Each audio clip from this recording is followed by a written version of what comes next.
गुरु ब्रह्मा गुरु विष्णु गुरुदेवो महेश्वरः गुरु साक्षात् परम ब्रह्मा तस्मै श्री गुरुवे नमः। त्वमेव माता च पिता त्वमेव बन्धुश्च सखा त्वमेव विद्या द्रविणं त्वमेव सर्वं मम देव। पिछले अध्याय में आपने सुना जो मनुष्य कैसे पैदा लेता है, उसको कितने सारे कष्ट होते हैं, गर्भ में उसको किस चीज का ज्ञान होता है और गर्भ से बाहर निकलते वो कैसे उन सारी बातों को भूल जाता है। वही कपिल मुनि द्वारा अपनी माता देवहूति को बताया गया है।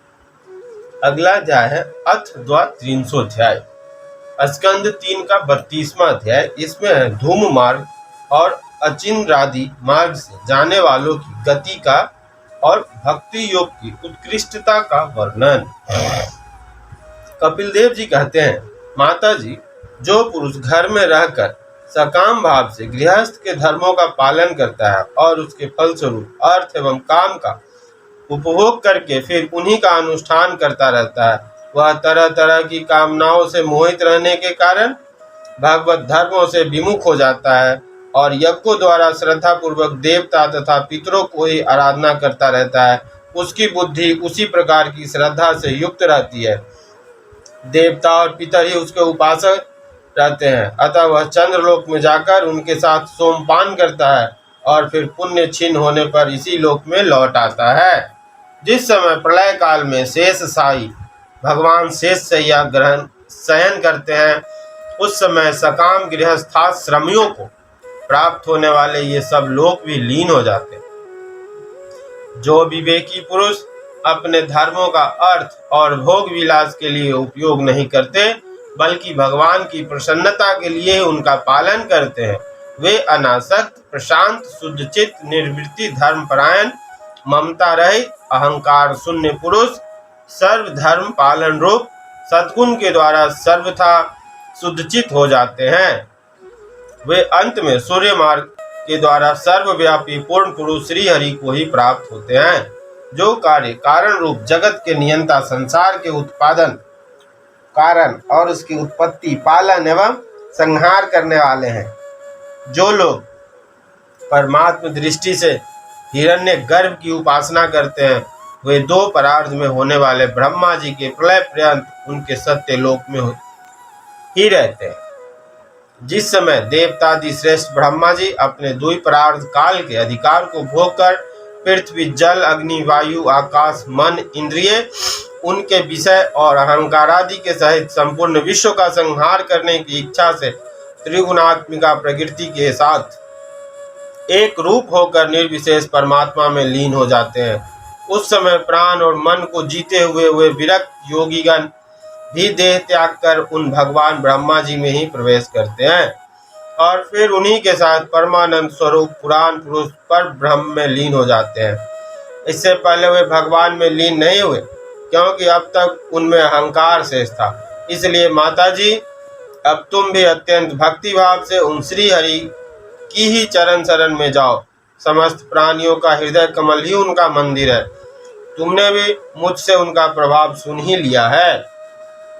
वेद गर्भ ब्रह्मा जी भी, जो समस्त अस्थावर जंगम प्राणियों के आदि कारण है, मरीचि आदि ऋषियों योगेश्वरों सनकादिकों तथा योग प्रवर्तक सिद्धों के सहित निष्काम कर्म के द्वारा आदि पुरुष श्रेष्ठ सगुण ब्रह्म को प्राप्त होकर भी भेद दृष्टि और कर्तृत्वाभिमान के कारण भगवद इच्छा से जब सर्ग काल उपस्थित होता है, तब काल रूप ईश्वर की प्रेरणा से गुणों में क्षोभ होने पर फिर पूर्ववत प्रकट हो जाते हैं। इसी प्रकार पूर्वोक्त ऋषिगण भी अपने अपने कर्मानुसार ब्रह्म लोक के ऐश्वर्य को भोग कर भगवदी इच्छा से गुणों में क्षोभ होने पर पुनः इस लोक में आ जाते हैं। जिनका चित्त इस लोक में आसक्त है और जो कर्मों में श्रद्धा रखते हैं, वे वेद में कहे हुए काम में और नित्य कर्मों का सांगोपांग अनुष्ठान करने में ही लगे रहते हैं। उनकी बुद्धि रजोगुण की अधिकता के कारण कुंठित रहती है, हृदय में कामनाओं का जाल फैला रहता है और इंद्रियां उनके वश में नहीं होती। बस अपने घरों में ही आसक्त होकर वे नित्य प्रति पितरों की पूजा में लगे रहते हैं। ये लोग अर्थ, धर्म और काम के ही परायण होते हैं। इसलिए जिनके महान पराक्रम अत्यंत कौर्तनीय, उन हारी श्री मधुसूदन भगवान की कथा वार्ताओं से तो वे विमुख ही रहते हैं।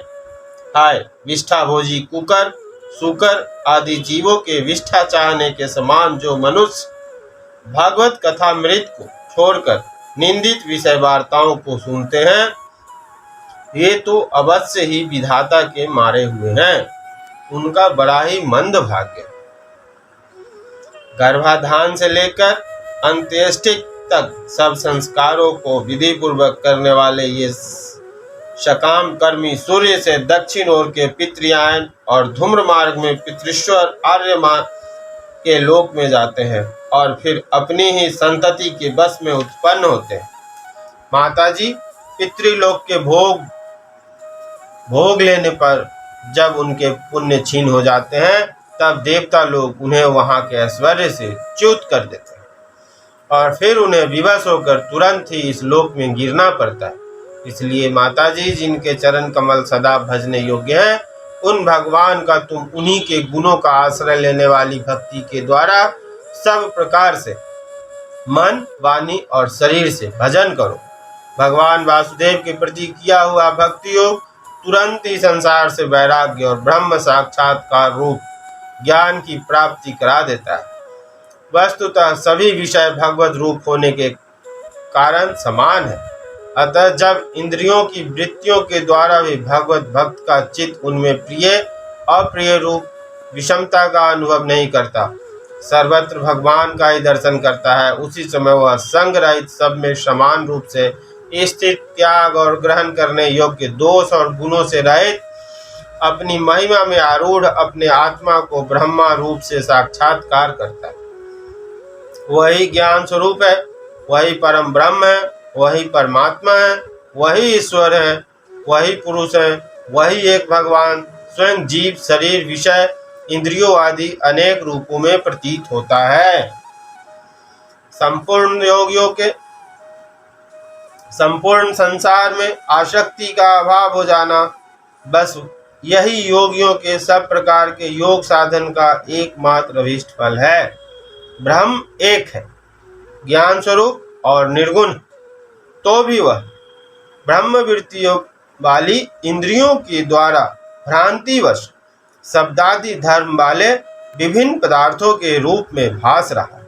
जिस प्रकार एक ही परम ब्रह्म महतत्व, वैकारिक, राजस और तामस तीन प्रकार का अहंकार, पंच महाभूत और 11 इंद्रिय रूप बन गया और फिर वही स्वयं प्रकाश उनके संयोग की जीव कहलाया, उसी प्रकार उस जीव का शरीर रूप यह ब्रह्मांड भी वस्तुतः ब्रह्म ही है, क्योंकि ब्रह्म से ही इसकी उत्पत्ति हुई है।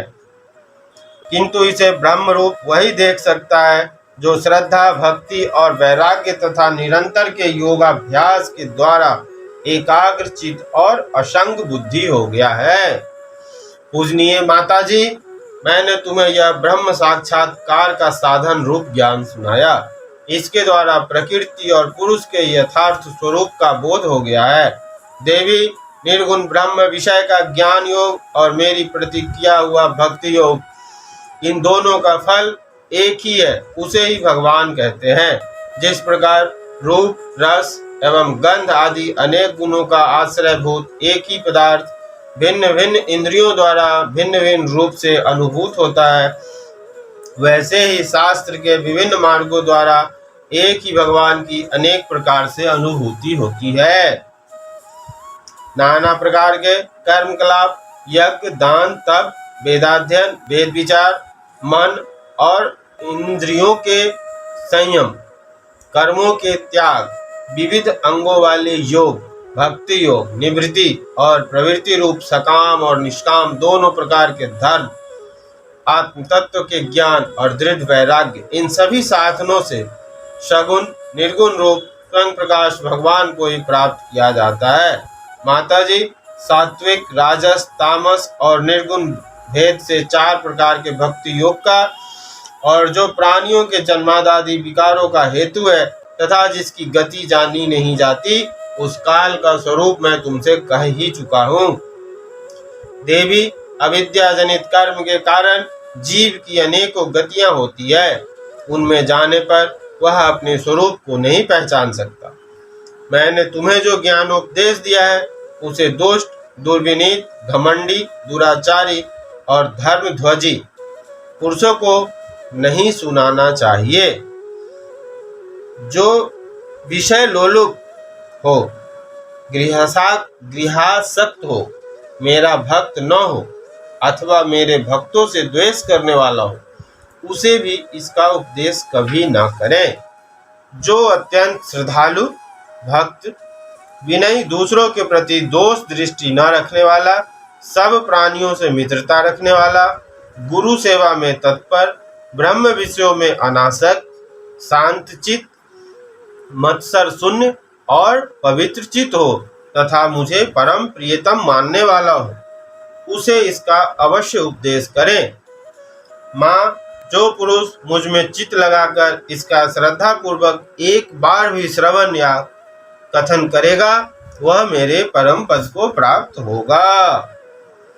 इति श्रीमद् भागवते महापुराणे पारमहंस्यां संहितायां तृतीय स्कंदे कापिल्ये 32 श्री भागवत भगवान की है आरती, पापियों के पाप को है तारती।